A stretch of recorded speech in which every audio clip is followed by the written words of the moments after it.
Good evening, everyone, and welcome to another edition of Tales from the Typecase. This is the 10th episode, and we're celebrating by having a look at a really fun typeface, really fun font. We're going to look at Cooper Black, and I have heard Cooper Black referred to by some that I know as Pooper Black, but we won't tolerate that type of cynicism tonight, because we're looking at it as a jolly font that, works in a number of situations. Not too serious, sort of a little round around the edges, much like ourselves. Good for a lot of different applications. So let's go and have a look at Cooper Black 24 point. So tonight we are looking at 24-point Cooper Black, and we have a significant number of typecases of Cooper Black, including, although it's not in a typecase, we do also have 96-point Cooper Black as well. And you can see there's this lovely printed label on the typecase. So you'll see we have this lovely handle on the typecase as well from the Hamilton Wood Type Manufacturing Company in Two Rivers, Wisconsin. And this is a beautiful old typecase that we have as well. So here we have the font itself. And as I said, it is quite a full typecase of Cooper Black. And the one thing I find about Cooper Black is it's quite jolly. It's a fun typeface. And it does have some really subtle things, but subtle details to it. But the neat thing about it is it's a very heavy face. It can really stand a beating when you're printing it, and it holds up very well. But it is not a serious typeface. The typecase itself, as I said, is wood, and you can see it's actually nailed together here, so it's quite sturdy. And we have, the regular array of letters. And we also have, and we're going to have a look at it, in a little bit, a little closer look, but we also have a wonderful ampersand for Cooper Black. And over the years, different things have crept into this typecase.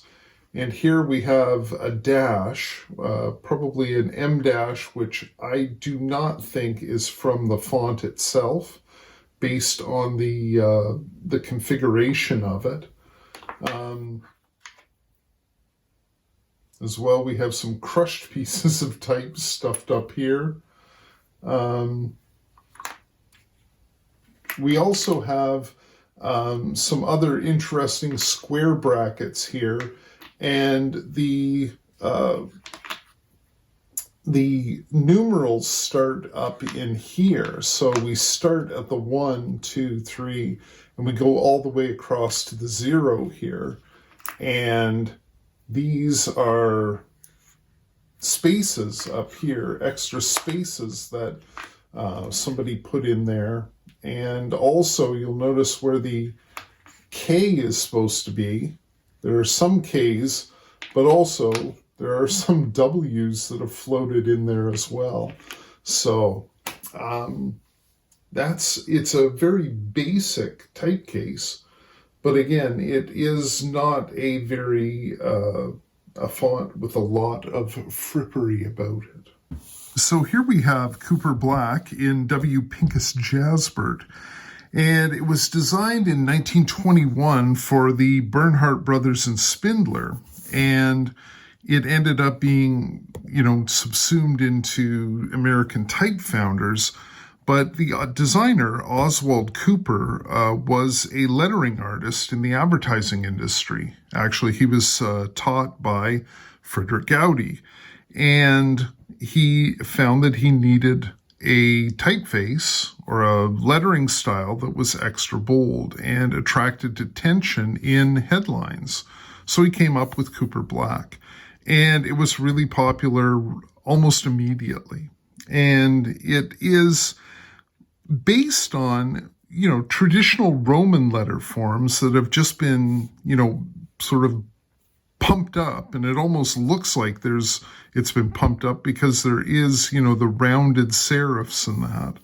So again, that gives it its sort of lightness or friendly feeling, but it has classical proportions. It's also interesting to see that Gaudi himself designed a font extremely similar to this. Gaudi Extra Bold, it's called in W. Pincus Jasper, but you may know it as Gaudi Heavy Face.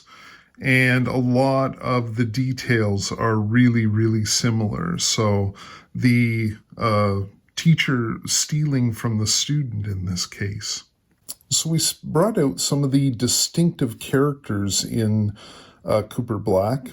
And you'll see, first of all, with the lowercase I, that we're looking at an elliptical tittle on the I itself. And the same thing happens on the J here. And also you'll notice that the gap between the top of the letter forms and the tittle itself is very small. So there's, a really small distance there. The other thing that you can see here is the ear of the G is, literally an ear. It looks like it could be a dog's ear, a corgi's ear, or something like that. But also, if you look at the counter spaces in both bowls, you'll notice that the lowercase or the lower bowl's counter space is really small. So you really have to be careful when you're printing with Cooper Black. Even though it is a robust face, because it's so large, these counter spaces, and also down here with the E, are very small, so you can't over-ink it. Also, interestingly, and this sort of shows off Oswald Cooper's ingenuity as a lettering artist, in that the counter space or the negative space here above at the top of the F is cut very deep into the F itself. So we still have a bulky letter, but this negative space in here really helps make the F. We also have the square bracket here, which is, a little bit weird, but keeps in the character of the rest of the font. I've already mentioned the E. We have this achingly beautiful ampersand here. I mean, look at that thing. Like, it is balanced, it is fun, it is ready to go out on the town on a Saturday night. I wish I could design something like that. Anyways, we also have the Q, which has this wonderful little swash that is the actual bar of the Q. And it integrates really well into the rest of the circular part of the letter. We also have the A, which up at the top here has a little bit, almost like a little bit of a Gumby head there. And you can see that the serifs are, really rounded, but they're still controlled. They're not like something like American typewriter or something like that. The other thing that I wanted to point out is the numerals here. We have the beautiful first numeral 1, and we have this little tiny serif part down at the bottom of the 2 that really looks cool, the 3 and the 4. And the reason I brought out all of these is if we stack them up and line them up, you'll see that the 4 descends down past the baseline. So we do have ranging figures or old style figures for Cooper Black in this case, which isn't always the case when we use a digital form of it. Okay. So again, it's really fun to work with. It's easy to typeset because it is so large and wide. Each letter is wide. Even the narrow letters themselves are easy to grasp. But we'll take a look now at some of the printed pieces that we've done with Cooper Black. So here we have 2 pieces that we've printed with Cooper Black, 2 smaller notebooks that we produce, 6x4 notebooks. And in the first one here, we have Jump Bunny Jump set in 24-point Cooper Black. And over on the other side, we have Young Hoodlums. We think we might change it, though, and reprint it to We Hate You, General Beauregard, again, using Cooper Black.